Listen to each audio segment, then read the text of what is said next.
I entitled this talk, Can I Really Change? Are Mistakes as Catalysts for Transformation? Sometimes we may doubt that, but let's see, is it even possible? Om Namo Bhagavate Vasudevaya. Om Namo Bhagavate Vasudevaya. Om Namo Bhagavate Vasudevaya. Reading Srimad Bhagavatam, 10th Canto, Chapter 72, Text 20.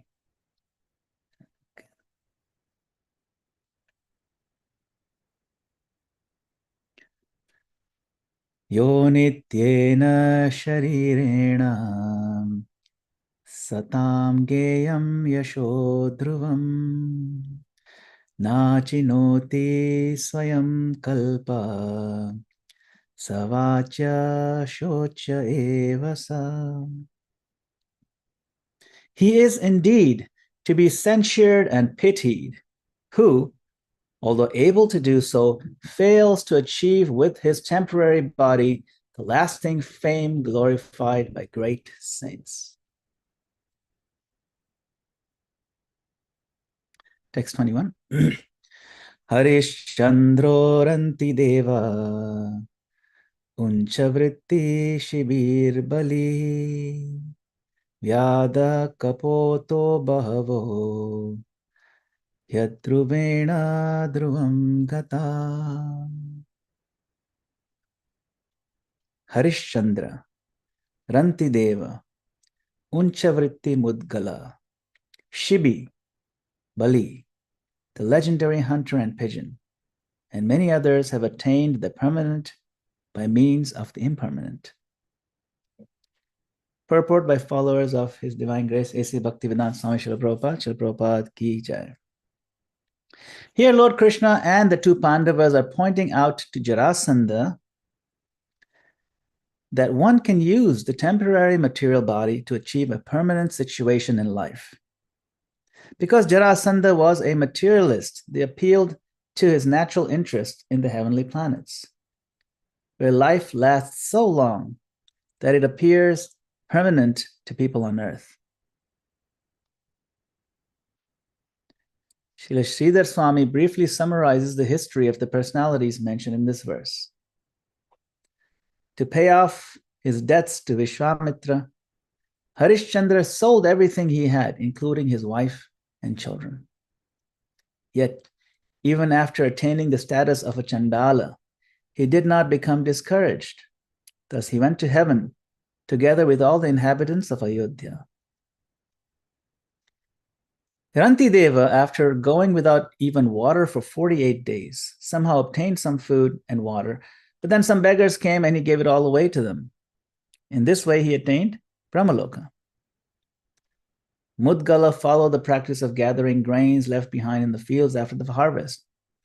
Yet he was still hospitable toward uninvited guests, even after his family had been suffering in poverty for 6 months. Thus, he also went to Brahmaloka.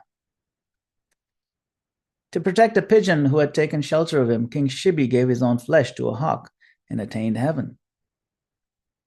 Bali Maharaj gave all his property to Lord Hari when the Lord disguised himself as a dwarf, Brahmana Vamanadev, and so Bali gained the Lord's personal association. The pigeon and his mate gave their own flesh to the hunter as a show of hospitality, and thus they were taken to heaven in a celestial airplane.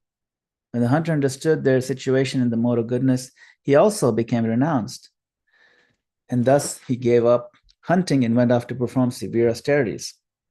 Because he was freed of all sins after his body burned to death in a forest fire, he was elevated to heaven. Thus many personalities have attained enduring life on higher planets by means of the temporary material body. Om Jnanatimirandasya Jnananjana Shalakaya Chakshurunmertam Yena Tasmai Shri Gurave Namah. I offer my humble obeisances unto the lotus feet of a spiritual master who has opened my darkened eyes and filled my heart with transcendental knowledge. I further offer my obeisances to all of you assembled Vaishnavas and seek your kind blessings and permission that we may read Srimad Bhagavatam with you today. So this chapter is about Krishna, Arjuna, and Bhima going to Magadha to defeat this king Jarasandha. Now, this story in and of itself is quite intriguing. Jarasandha could not be defeated because he is a mystically strong demon. The name Jarasandha itself has a story. There was a witch, you can see in this corner here. There's a witch in Magadha. Her name was Jara. And once she found this baby that was in two pieces, right down the middle, and she joined those pieces back together mystically using a magical joint. So the Sandha means like a joint or a connection where things connect. Like we say the word Sandhya. Sandhya is where, two points are connected.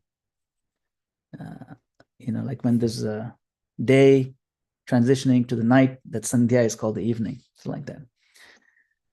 So Jarasandha basically means the one who was joined by Jara, joined together. So Krishna knew that the only way to defeat Jarasandha was to unjoin him at the point of weakness. So the stories in the Bhagavatam, they're quite amazing. And in today's verse, we find Krishna gives references to some other characters whose stories were well known by everyone at that time. In other words, he did not need to actually tell the story. He just gave their names to make his point that giving generously is universally glorious. So let's go to the next one. So I'm going to focus on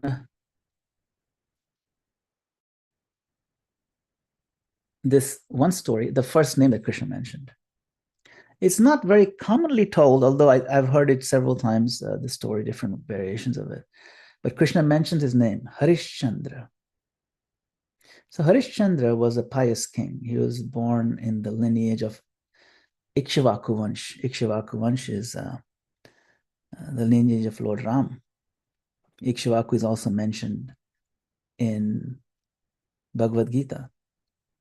Right in the beginning of the 4th chapter, Krishna mentions how he spoke to sun god Vivaswan, who spoke to Manu Ikshvaku Bravit, that Ikshvaku, the son of Manu. So in the son lineage, very great king. Now, this king, Harishchandra, he wanted a son and he wasn't getting any children. And so he prayed to this deity he used to worship, a deity of Varuna. Varuna is this god of water. And Varuna actually appeared to him and says, I'll give you a son, no problem, you'll get a son. But as soon as the son is born, pretty much right after, you have to give him to me. Harishchandra wanted the son so badly. He said, yeah, sure, I'll sacrifice. He said, you have to sacrifice him to me. Okay, fine. So when the son was born, then Varuna came, okay, you have your son, you're happy you have your son, now sacrifice him. And the king said, no, well, you can't really sacrifice a son until he had at least his teeth, right? When his teeth come out, then I'll sacrifice, it's not even a full human being right now. So the Varuna said, okay, fine. He comes back later when his teeth are in. He says his teeth are in now.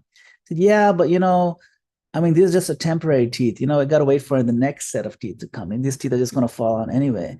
So how about you wait until then? Varuna's like, he's getting a little impatient. Said, fine. So after a few years, he comes back. Okay, his main teeth are, his temporary teeth are gone. His full set of teeth has come in.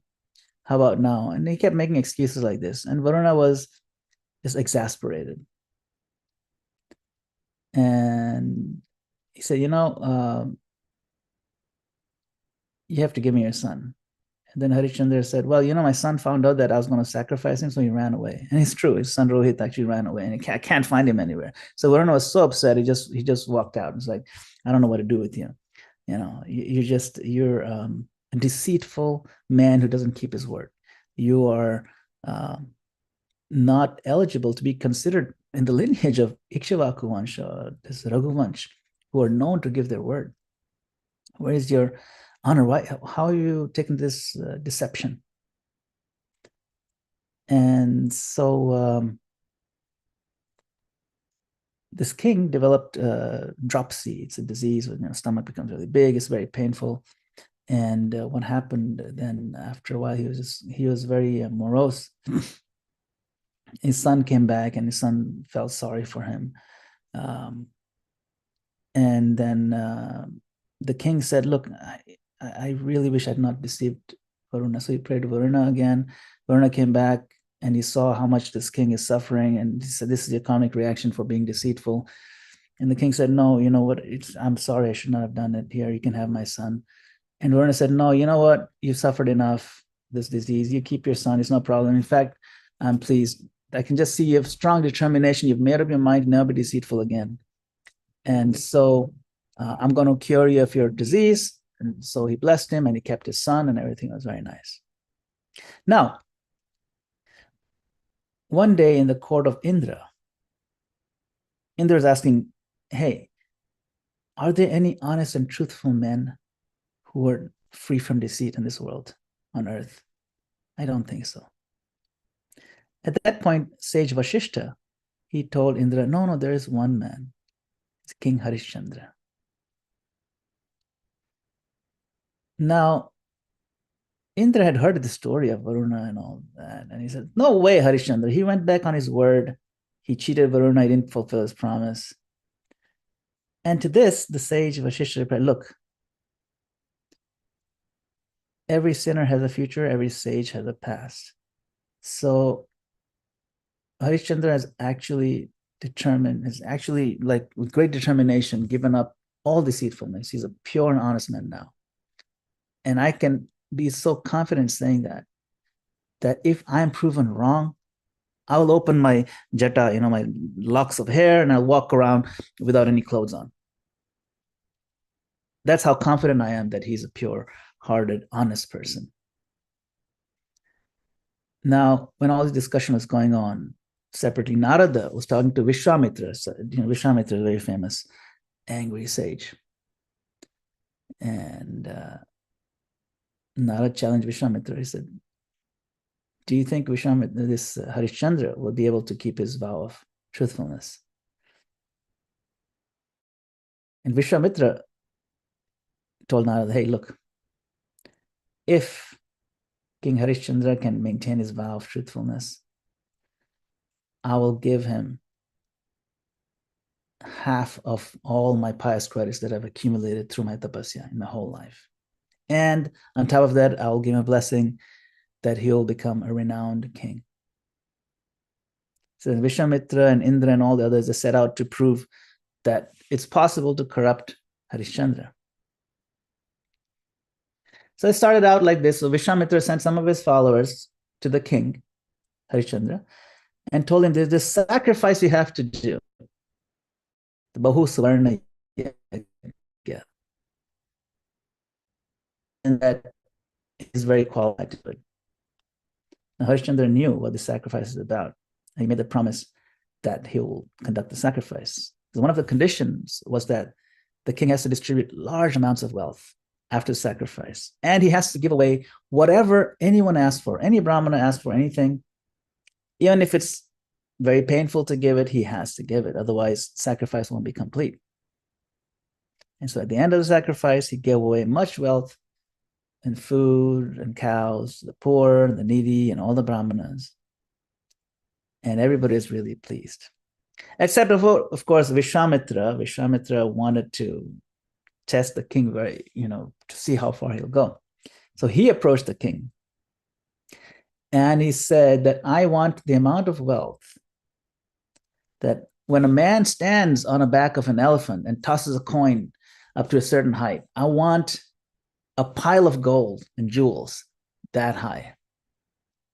And immediately Harishchandra said, "Yes, absolutely." And he got this massive amount of wealth from the treasury.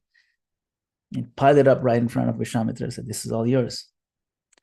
Now, Vishwamitra was kind of disappointed he was bewildered by this generosity, but he was like, okay. He just left the wealth there. He said, okay, you know what? You hold on to this. I'll pick it up at a later time.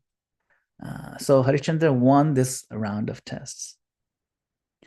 Now, Vishwamitra, he was determined to kind of corrupt Harishchandra. So he created two mystical apsaras, very beautiful heavenly dancers, girls, to seduce the king. But he did not fall for their temptations.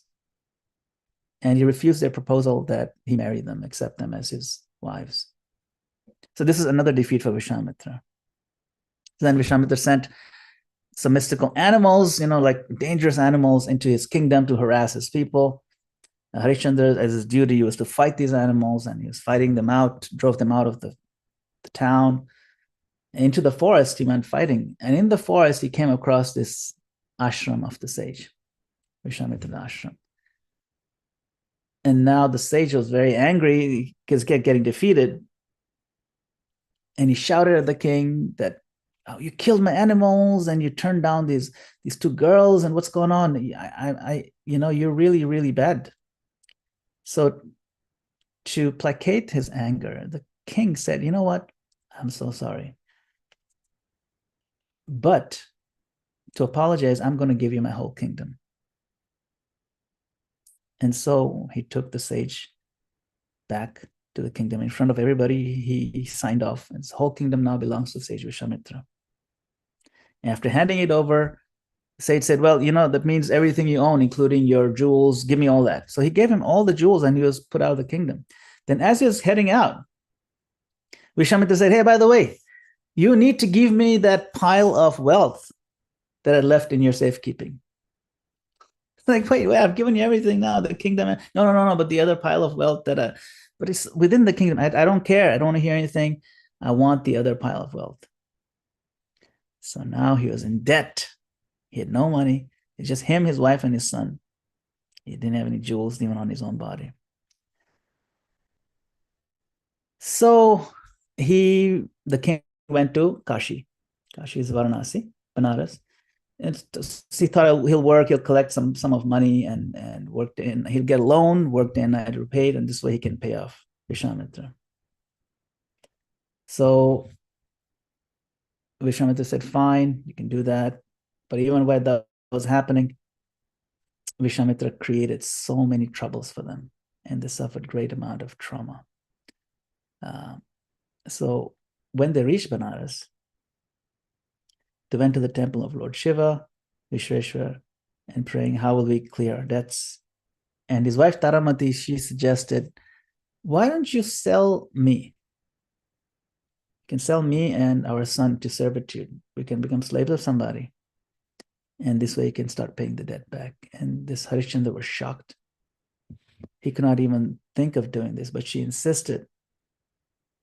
And so even this, he was so shocked, but he couldn't say no to her, to this great descendant of Lord Ram, mighty lineage, this great king. He had to sell his wife and son. And he wandered from street to street. And one Brahmin, seeming a little interested, he said, okay, fine. I'll buy her, but I can't pay too much money. This wife, she looks too old, and the son, he looks really weak. So he haggled with him, and he got a little cash. And the king got this money, and he paid this money to this servant of Vishwamitra who was following them. His name was Nakshatraka.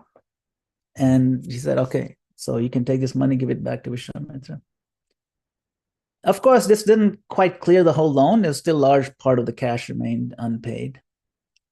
So he had to pay it back within 48 days. That was part of the deal. Otherwise, he would be in default. So then he started selling himself on the street. I am the king of Ikshvaku dynasty, and I am offering myself for sale. Then one man offered to buy him. His name was Veerabahu. He was an outcast. He was in charge of the dead bodies in the burning ghat. He was also in charge of being the executioner for the king. It was like a really most fallen kind of job. And he was the slave of this person, of Veerabahu. So Veerabahu said, okay, what is your price? And the king said, well, I need a pile of wealth that, my man sent an elephant and throws a coin up. It needs to be that high. And this Veerabahu said, fine, and he actually produced the money and he gave it to Nakshatraka. And that cleared all his debts. And Nakshatraka was just amazed at this amount. How does this guy even get it? And he was also kind of saddened that his master, his guru Vishwamitra, was torturing such a pure, noble king. But he gave the money to Vishwamitra. And this made Vishwamitra even more angry and upset because he had never failed in any of his challenges that he really wanted to win this to show how bad human beings can be. So Vishwamitra made things even worse. And the Brahmana who had bought Taravati and her son, he started torturing them because this Brahman was actually just kind of like an expansion of Vishwamitra. And he would be starving them, he'd be scolding them. And one day, this boy, the Rohitashva, he went to the forest to gather wood. And he was bitten by a snake. And he died. Little boy. And his mother found out. She was so heartbroken that her son was the only solace, and this is just gone. He's just gone. She felt that she was all alone now, so she took the son's body to the cremation ground. And she didn't have any money for the firewood, so she went to the forest to get firewood and brought the wood to the burning ghats. And of course, but at this point, she couldn't even recognize him. He couldn't recognize her. And he told her, "Hey, why are you putting this body over here?" And she said, "Well, I need to burn him, and I have the wood." "Well, you can't do it because you got to pay for even using this spot." And so he took the body and tossed it aside because that's what he was supposed to do. That he was told this is how you're supposed to treat people and deal with them. That was his deal. So she was crying and beseeching, and she didn't recognize him. He didn't recognize her. And she said, "I have no money, couldn't pay." He said, "Okay, well, this Mangal Sutra, the necklace of your marriage, you pawn that and get some money from that." So she's going through so much pain, and she's trying to get her Mangal Sutra pawned. Now that same night, some bandits had kidnapped a prince in that area, separate one, and they had tied him up and they'd taken his jewels and they basically stabbed him, and that boy was dying. So Taramati thought, "Oh my God, that sounds like my son. Maybe that is my son. Maybe he came back to life." And so she went and she saw that, oh my God, this person has passed away. And she was holding him and was really crying and missing her son as well. And what happened? The the soldiers of the kingdom, they saw her, and they said, "Oh my God, you killed this prince?" She said, "No, I didn't kill him." "Well, it looks like you did." And so they took her in front of the king. And she was just at this point so disheveled and numb. She wasn't even in a position to explain her situation. And the king, even though he felt sorry for the looks and all that, he said she has to be executed for a crime of killing the prince. And so he ordered Virbahu, who was the executioner. Okay, you have to kill this woman now because she's been sentenced to death. And Virbahu, he is his employee, new employee, said, "Okay, well, you do it." So he told Harishchandra that you got to kill this woman. So he has the axe. And so Taramati, she is there putting her head on the gallows, and he's about to kill her. And she looked skyward and she prayed. She prayed that, "My dear Lord, please protect my husband, Harishchandra." And that's when Harishchandra realized that, my God, this woman, this is my wife. And she prayed for Harishchandra. She even prayed for the glory of Vishwamitra, that may nothing bad happen to Vishwamitra, who was the person who was actually torturing them. And then she said, "Okay, I'm ready to die. Now you can cut my head off." And hearing these words, Harishchandra was so shocked. He saw, this is my wife. And this is the same woman who brought that boy to the crematorium. That was my son. And I didn't even let her burn his body. Then he realized, you know what? I am the slave and servant to Virbahu. and I have to follow his orders, and I have to kill this woman. He has tears in his eyes. He raised the sword, the axe, and he prepared to bring it down his wife's neck. At that point, the sun was just about to come up, and Suryadev came, gazing down on him, and gave his blessings. All the demigods assembled, and Vishwamitra appeared before Harishchandra right then and there. He said, "Look, Harishchandra, I'll give you back your son and your wife and everything, your wealth and power, on one condition. You marry the two girls that I sent you." And Harishchandra said, "You know what? I'm not going to fall for this temptation. I'm not going to marry them. I'm sorry. If that means I have to kill my wife, so be it." And just as the blade was about to touch the neck, Lord Shiva appeared, Lord Vishnu appeared, Lord Brahma appeared, and they blessed Harishchandra. They revived his dead son, and Vishwamitra came. He offered his obeisances before the Lord and before Harishchandra and said that, "Okay, I'm thoroughly defeated." So it turns out that the Brahmana was an illusory, evil Brahmana created by Vishwamitra. And, the Veerabahu was actually Yama, the Lord of Death, or Yamaraj, Dharmaraj. So Harishchandra had won the challenge, and he proved that he was indeed a man of his word. Quite a graphic story. So it's a story about how a person thoroughly gave up his deceptive mentality. The beginning part, you hear how he's kind of deceived Varuna, but he gave up completely.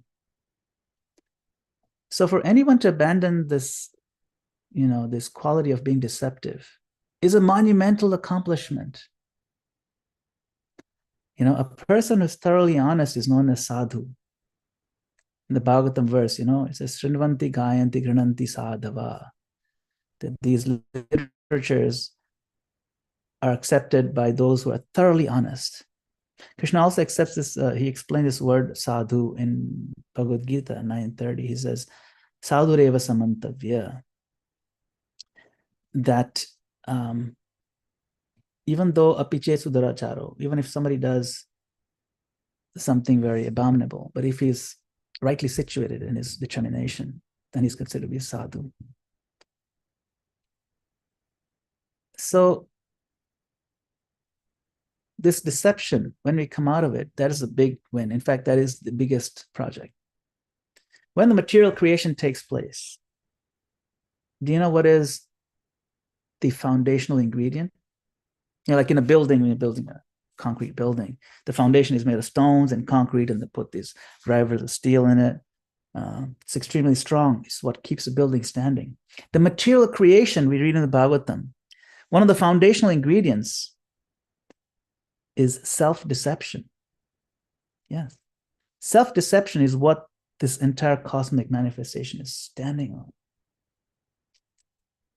Our material situation is standing on that self-deception. And if we can overcome by the process of Krishna consciousness and the purification of the heart and the association of progressive devotees and the blessings of the lineage of spiritual masters, the mercy of Srila Prabhupada, we can, in fact, overcome this self-deception. And that is how it works.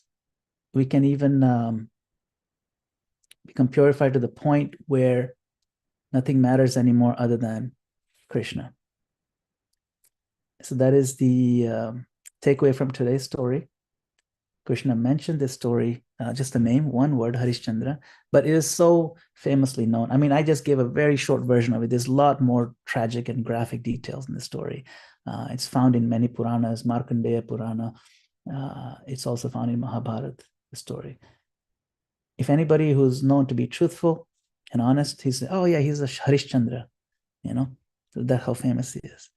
So if we can be truthful and honest, then our path to success is assured, and we can maintain this sadhutva. Now, just because someone made a mistake in deception doesn't mean that there's no hope for him. If we're determined to come out of the cycle of self-deception or deceiving others, that determination will be saving grace. Utsaha, nishchaya, dhairya. The nishchaya means determination. Utsaha means enthusiasm, and dhairya means patience. If we have those three strongly cultivated on a daily basis, then it's said that success in spiritual life is guaranteed. There's three more. Utsaha, nishchaya, dhairya, tat karma pravartana, sangatyaga sato vritti. So those are 6 items. So thank you very much for your time. It's 7:50 now. Hare Krishna. Shri Prabhupada ki jai.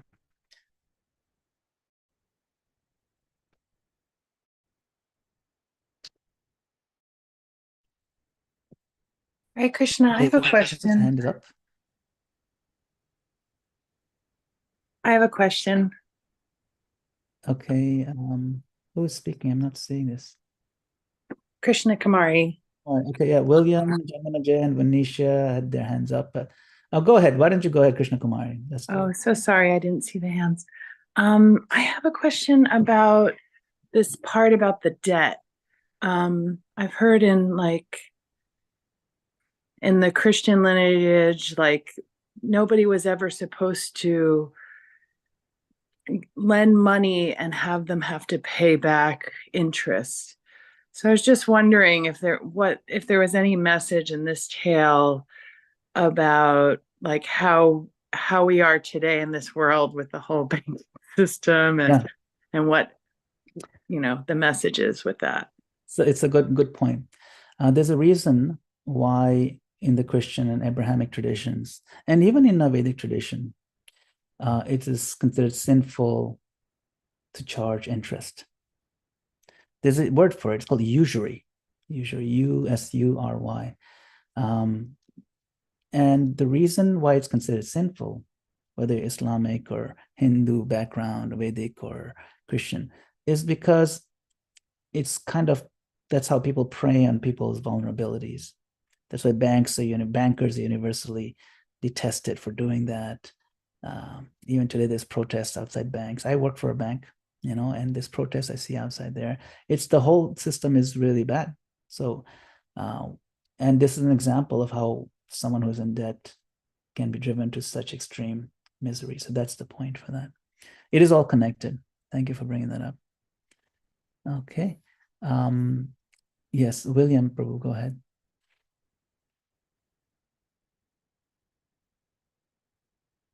Hare Krishna, Prabhuji. Hare Krishna. Thank you so much for a wonderful class. I have a question. I wrote some of it in the chat. Don't want to confuse you because I ramble on sometimes and lose my thought. Like a butterfly, I always reach my destination though. Let's see.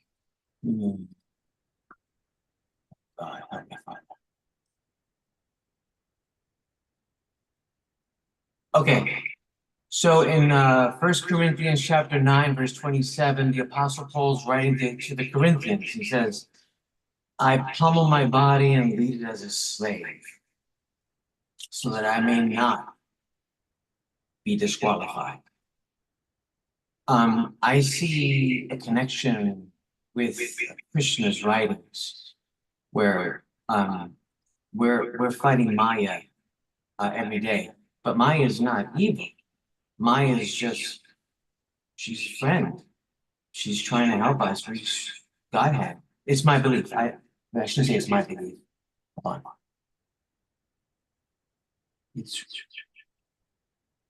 Okay, so I guess the question is, maybe she's not bad. Just a servant of Krishna, right? Sorry, I'm straying off the subject. Here's the question. Okay, yesterday I walked into a bar. This is not a bar joke. This is not a bar joke. Yesterday I walked into a bar near 2nd Avenue Temple, and I began preaching there, right?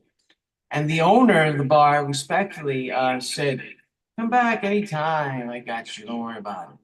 I told him, listen, I've been sober for 6 months. I haven't, and I lied. I lied to him. But you know what he did? He says, you're not drinking tonight. He says, you're not drinking tonight because you were honest with me. So I want to do something for you. I'm going to pay for anything you need. Just come back. So I'm going to preach some more. But first, I want to know respectfully, is it an offense to walk into a bar and preach? Okay. The answer is no, it's not an offense to walk into a bar and preach. In fact, Nityananda Prabhu told Haridas to do precisely that. He'd go in the markets and people will be drunk over there, and he preached to them, preached to the drunkards. So definitely not. In fact, if you've been to Gitanagari, we have these Radha Damodar deities there. The Radha Damodar deities, they would actually take them, the devotees would carry them on a platform and walk around the town with them, giving people mercy. And occasionally they'd walk into bars with the deities and they'd Wow. try to preach to them. Hare So I'm not sure if that's bona fide, but they did it. The idea was that they did it in the mood of Lord Chaitanya Mahaprabhu, that just go around, give mercy to everybody. Generally not recommended if we're also trying to recover, from certain addictions. So that's also something to be careful of. But if we have company with us of devotees and stuff like that, then it's certainly not a problem. Hare Krishna. Thank you. Okay, Vanisha Mataji. Hare Krishna. Hare Krishna. Please accept my humble obeisances. All glories to Srila Prabhupada. Two things. One, could you give some examples? Can you hear me okay? I have my headphones Yes. on. It's a little faint. Okay. Could you give some examples maybe of more pernicious type of self-deception that we may not be aware of as aspiring devotees? That's the first part. Maybe I'll just pause there. Yeah, this is a very good question. Very good question. What is self-deception? So there are certainly many examples of self-deception, if we can think of some. Primarily, you can say is our assessment of our misassessment of our own qualification or disqualification, right? Self-deception can come in the form of justification of not following the rules and regulations. Yeah, these things don't apply to me. It's fine. Or I can get away with something, Krishna says in the Bhagavad Gita towards the end, right? Surrender unto me. And in the purport, Prabhupada explains the elements of surrender. Elements of surrender are giving up everything that is not favorable to Krishna consciousness and taking up everything that is favorable to Krishna, all the practices, right? So when it comes to giving up things that are not favorable to our Krishna consciousness, it's actually very difficult to do. Our existence in this material journey, I'm talking trillions of lifetimes, it's basically a series of episodes of falling off the wagon, if you will, one after another. It's never so many times in the lifetime, So we deceive ourselves when we think that, yes, I am surrendered, but I can get away with these other things that I'm still continuing doing. That's why Prabhupada was very strict, that, at least follow his 4 regulative principles and also work toward improving ourselves on the subtle plane, be more honest, be more clear. He said, be plain, don't be deceptive, don't deceive others, because the only person you can deceive is yourself. So when you try to deceive others, we end up losing. So there's several elements of it. One is that we justify our bad behavior. We justify we kind of resent the principle behind it, you see. If you have an inner resentment of the principle, say behind following regulative principles, then our progress is very slow. But say we are not able to follow the regulative principles, but we're not resentful of them. We aspire to reach the level, right? We aspire to reach the level of honesty that's required for Krishna conscious progress, while recognizing our weaknesses. Then that is not deceptive. That's we've cleared it. Krishna mentions, Prabhupada mentions that in the purports in Bhagavad Gita, that as long as one is not resentful of the principle, then the path to Krishna consciousness is clear. You see. So on one hand, you have one person who claims to be a devotee, but has absolutely no intention of overcoming the lower instincts, the lower activities, because he doesn't feel that it warrants it. You know, so that is one example of self-deception that we tend to do. For a simple example of, say, cheating in exams, like when kids cheat an exam, and the teacher says you should not cheat an exam because the only person you're cheating is yourself. Eventually, it'll come out that you're not that smart, but study hard and do better. Don't be lazy. So the child may think he's cheating somebody else, but actually he's cheating himself out of a bright future. So similarly, we may think that we've deceived somebody else, but really we're only weakening our own future. So that's some examples. Just super quickly, you said, and thank you for that, enthusiasm, determination, and patience. And you said there were 3 more, but then you didn't say the English. Yes. So that's found in that's found in Nectar of Instruction. It is Nectar of Instruction as a verse by Rupa Goswami. Utsaha Nishchaya Dhairya, first 3. Then Tattat Karma Pravartanat Sangatyaga Satovrite. Tattat Karma Pravartanat means following the regulative principles of bhakti, which is hearing, chanting, etc. Sangatyagat, giving up the association of non-devotionally inclined people. And then Satovrite, following the footsteps of the great acharyas. If you have any questions, you follow in their footsteps. Thank you. Those are the 6 items. And if you follow all 6, he says the success in spiritual life is guaranteed. Like there's absolute, no chance of failure. So the conch shell is about to blow. Thank you very much. Shri Radha Muralidhar ki jai. Hare Krishna. Hare Bol.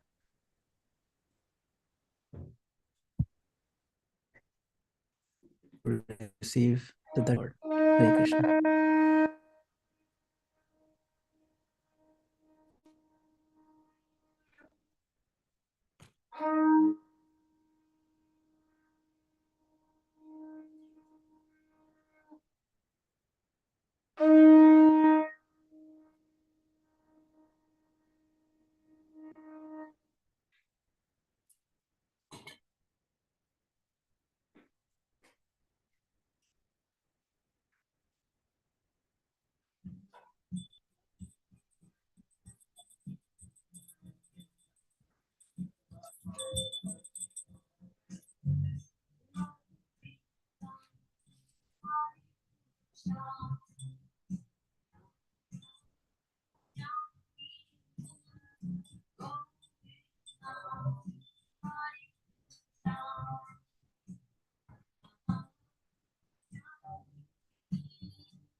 Bhagavana ki jai. Srila Prabhupada ki jai. Hare Krishna. Madana Gopal Prabhu, thank you. Again, wonderful class, wonderful story, wonderful purport, takeaways. I have two questions. When we forget something and fail to keep our promise just because we forget, is that cheating? And then the second question is, are there any examples in the Shastra of justified cheating? Ashvatthama's death, maybe. Is there such a thing in Shastra, bona fide cheating? And who can do it? Yes, it's a good question. So your first question is, if we forget something, is it a cheating? So I promised my wife to wash the dishes, and then I forgot, and then she landed on me in the morning. You never keep your promise. It's just an example. It's not about me. It's not me. It's no, William. Yes, I'm just mesmerized by the lights that William has. I'm just like, wow, he's partying all day and night over there. Yeah. Krishna's presence, like the disco never ends. Yeah, that's the bar he went to. That's yeah. This a celebration everywhere, but it's so when we forget. It's a good question, and it's actually it's a lot more complicated than it could be. Very complicated, because then you may ask, why do I forget? Why do I have a tendency to forget things like doing the dishes? Because maybe I'm fundamentally lazy, and so I use that as an excuse. So that's because of Krishna. Krishna says he's the source of forgetfulness. Krishna says, from me comes forgetfulness, right? But it is not that Krishna wants you to forget. Krishna sanctions your desire to forget. Two different things. So you can't blame Krishna. Hey, Krishna made me forget. This is one of the things of self-deception that Manisha was asking about. Either Krishna, you're super powerful, you created the circumstances situation, plus you make me forget. You should have made me remember. Or another tradition is the devil made me do it. So this idea of escaping responsibility is really one of the core aspects of self-deception. Trying to shift blame and trying to escape responsibility. So, yes, if I forgot something, if a genuine mistake, And because we are human, we do tend to make mistakes, right? So we beg the Lord for forgiveness, and we intensify our desire to be in our determination to be more careful next time, genuinely, and do something about it. So if we do something about it to that degree, Krishna reciprocates. Krishna reciprocates with our determination, which is why the intensity is required. He reciprocates with how focused we are in our determination. If our determination also weak, then his reciprocation will be similarly, corresponding, right? So certainly, we could make that case. Now, your other question was about examples of cheating that are bona fide. So yes, and the example you gave was a good one. What is it that makes someone truthful? Is it okay to say a white lie? Is it okay to, it's a bona fide cheating, right? Is it okay to cheat somebody out of their money if my livelihood depends on it? Isn't all business some sort of cheating anyway? Engage in business, engage in some kind of work. There is some sort of, deception. There's always some element of deception in advertising. Buy this product, you'll be ultimately happy. Hey, wait a minute. I bought that product and I'm just utterly miserable. Like, I bought this, I got a whole case of smart water. I drank the whole thing. I'm still as dumb as a bag of brass doorknobs. It didn't work, or I got this whole pallet of, this Girl Scout cookies called Thin Mints, and I didn't get any thinner. It just kept getting fatter. So this is like false advertising. There's deception in almost everything that's being done in this world. So is that bona fide? You see, we're advertising. Is it bona fide? So the answer is yes and no. Like, wait a minute. Because depending on your varna, you have different dharmas. For example, a Brahmana is not allowed to lie, but a Vaishya is allowed to lie, to deceive, because his livelihood depends on it. But it has to be, not a very damaging lie. It has to be, semi-victimless crime, because you have to sell business. Oh, for you, I'm going to sell you these bangles. I'm going to make no profit for you because you're such a good friend of mine. But I'm making 300% profit. Doesn't matter for you. So it makes you feel good. Hey, it's no one's getting hurt. You're happy you got it for a good deal. You think you got a good deal. I'm making good profit. What's the big deal? It's not a big deal. Vaishya's livelihood depends on it. The whole system works on that. And it's fine. They're allowed. Brahmanas are not. Therefore, Brahmanas are poor. You see, Kshatriya is also not allowed to lie, but they're allowed to fight. They're allowed to use violence. Of course, within the certain dharmic guidelines, you see. So depending on varna and your ashram and stuff like that, there are allowances for what is considered bona fide or what is considered okay. So one person, is allowed to do this. Some things that sannyasis cannot do, grihasthas can do, and so on. So there's a whole slew of dharmas around it. But the ultimate dharma is, does it please the Supreme Lord, what I'm doing? If the Supreme Lord asks me to lie for him and I hesitate, then my chariot will touch the ground. That's what happened to Yudhishthira. Yudhishthira was so pure in his truthfulness that when he got on the chariot would go a few inches above the ground. That's how pure he was. He had never told a lie in his life. And after he told the Ashwatthama lie, his chariot touched the ground. Not because he told the lie.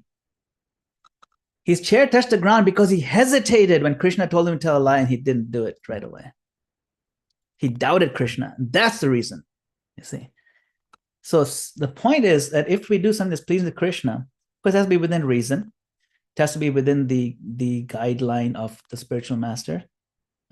So we have to be very, very careful in applying this. Best is to just be thoroughly honest. Become famous for being an honest person. Maybe we can aim for that. From now on, I'm going to be famous. I want to be a Harishchandra. People should see me and should think of Harishchandra. That he will never tell a lie. Of all things, this is a person, he's straightforward, he's truthful. That if we make an honest living, we'll be respected. So if we are honest, and Sadhu, Krishna says, Sadhava, right? That verse from the Bhagavatam, Shinvanti Gayanti Gananti Sadhava. And Prabhupada translates that as thoroughly honest. So if you're honest in everything, then we can even revel in Krishna's lies and relish them. Krishna tells Mother Yashoda, Naham bhakshitavanam ba sarve mithyabhi samshitah. Yeah. Yadi satyas giram pashyame. He said pashyame mukham. So he tells Mother Yashoda, I did not eat the dirt, Mother Yashoda. All these people, Balram and all my friends, they're lying. And if you don't believe me, come and look in my mouth. Come closer and open it. Krishna is saying, Krishna, who is the absolute truth, is saying a bald-faced lie. He has dirt all over his lips, but he's telling that Balaram and all the other boys are liars. And you know what? We relish it. We love it. We see the cuteness of the Lord. And we glorify it. Because the Lord is absolute. Absolute truth means even if he lies, that's absolute numbers, right? Even if it's a negative number, absolute means it turns positive. So that's the sweetness of the Lord. But we are not encouraged or really allowed to be liars, where the game is to be deceitful, to exploit somebody, to get something for nothing, and so on. Wow. So much nectar and wisdom. Can I ask a burning follow-up question, Madana Gopal Prabhu? Of course. For telling the truth, are there any guidelines in the Shastra for telling the truth? In other words, can we bash people with the truth? Can we tell truth in the wrong time to the wrong person in the wrong circumstance and do a disservice by telling truth in such a way? Yes, of course. So we've heard that when we speak something, it has to be truthful. It has to be palatable. It also has to be there. It has to be kind, and it has to have a higher purpose. It has to have a purpose that is uplifting. There are many truths that are better left unspoken if it doesn't have a redeeming value of saying it. Like appreciate when someone holds back the truth about how I look. They don't have to tell me everything. Come on, Madana Gopal. Or for example, right? It's fine. I appreciate it. So I don't need to hear everything. It has to be uplifting. It has to be encouraging, and so on. There has to be some value. Otherwise, there's so much truth out there. We don't have to go speaking it. We just have to speak what's beneficial. It has to be beneficial. It has to be kind. It has to be palatable. It has to be truthful. So those are the criteria Krishna gives us. This is how we speak. This is from the Bhagavad Gita. Krishna writes, speaks this, how to speak in more goodness and so on. And what if someone takes an offense when you tell them the truth? Is it their ignorance or it's my lack of discernment here? Yeah, that's a good question. Of course, this question will vary from situation to situation, which is why it says it has to be palatable. Palatable means the least offensive way possible. Some of us are expert at saying something the most offensive way possible. Like, how are you so expert? Like everything you say is like, encased with insults left and right. They're very truthful, but it's just insultive. And it's an expertise that comes with practice. Krishna describes such people in the Bhagavad Gita, those who are expert at insulting. Everything is there in the Bhagavad Gita. You'll find it. He mentions about experts at insult. Those who are just, they just come so naturally to them because they've been doing it so much. So if somebody gets offended at the truth, it all depends on the circumstance. We try not to offend somebody. It's not our goal to offend anybody. Certainly not to offend devotees. And then there are those who are expert at taking offense at everything. Like even if you're helping them and praising them, they'll take it the wrong way and they'll take offense. There's not much you can do about that. And then you have to clarify, no, that's not what I meant. It's the good kind of fat, whatever, right? So we just take, we take offense very easily. We're very expert. But it's in this world, it's almost impossible to escape miscommunication, misunderstanding, and misperception. And usually it's a comedy of those three things that causes havoc in our life: miscommunication, misunderstanding, and our own misperception. And you weave those three threads into these thick ropes, and we can hang ourselves on it. So we just have to be very careful, and just, if we're known to be thoroughly honest, then our level of trust goes up, and then people will give us the benefit of doubt. No, I don't think he meant it that way. That's not his personality. That's a good one. Yeah. Cool. Thank you, Madana Gopal Prabhu. Such wonderful handling of those questions. You're such a balanced Vaishnava. Thank you. We're not afraid of asking questions to you. Okay. Well, right. Thank you all very much. Adi Purush Prabhu has a question. He's giving his blessings, okay. his three fingers like this. Thank you, Prabhu, for your blessings. Haribol. Hare Krishna. Hare Krishna. Thank you, Adi Purush. Thank you, Anand Bihari Prabhu, and all devotees for joining, and we'll see you next time. Shri Prabhupada ki jai. Jai. Madana Gopal Prabhu ki jai. Hare Krishna. Okay. All right. Adi Pusha will let you speak. I cannot not let you speak. Well, we're praying to Uncle Bhima doesn't like me to say this, but we're praying to Srila Prabhupada what to say in the context of one of his last comments about some people might be expert at taking offenses. One thing Srila Prabhupada tells us, if someone offends you, that's their ignorance. But if I take it as offense, that's my ignorance. Kind of an interesting thing, that if I take something as an offense, that's my ignorance. Oh, I deserve a lot worse. Anyway, just trying to repeat anything we heard from. Yeah, it's true. Yeah, it's true when that applies to us inwardly, but you cannot bash this on others. You cannot tell somebody that, oh, you're taking an offense because you're a fool. When it comes to us, yes. If we are offended, then we can apply that principle, but we cannot necessarily apply it outwardly, saying that just because I said something and you took an offense, that's because of you.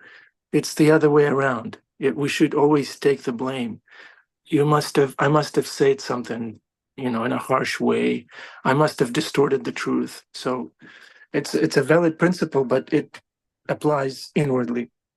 But it never hurts to repeat what you've heard from Guru, just in case somebody might benefit from that. Of course, we're not trying to bash it. We're not recommending bashing anybody or accusing anybody or judging anybody, but we're just saying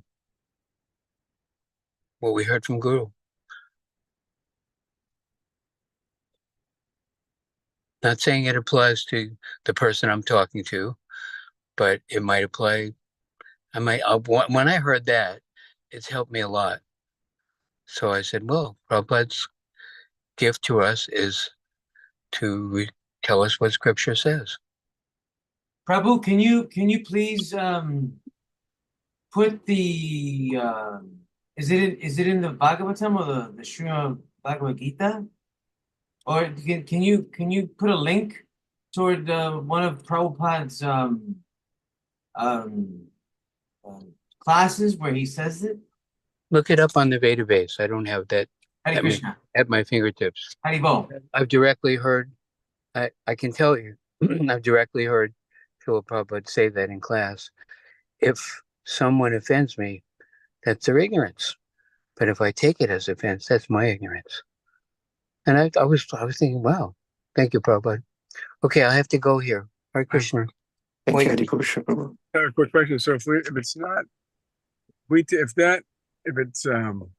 take it as offense, that's our ignorance. So how should we take it? I deserve a lot worse. I deserve a lot worse. That's a problem. That's due to my past misdeeds.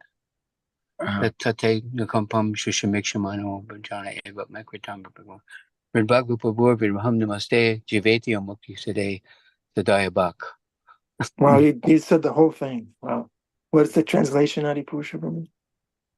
Says when a devotee is in difficulty, he's thinking, this is due to my past misdeeds. I deserve a lot worse. And then he goes on in his devotional service. But at the same time, Krishna says, when you offend one of my devotees, you're hurting me. Isn't it said, when you offend one of my devotees, you're hurting course. me? That's also true. Yeah, both things are true. Okay, Hare Krishna. Okay. Isaiah, Annabelle, you cannot tell lies, okay? Don't get this class wrong. There's no bona fide lies for you, Annabelle and Isaiah. Oh, you want to talk? I can't hear you. I'm here. The Hold kids. it. Hold it. Let me mute the car. Us. Oh, All right, Annabelle, Isaiah, go for it. Finish it off. Hare Krishna. Thank you. Thank you so much. Thank you. All right, Hare Krishna.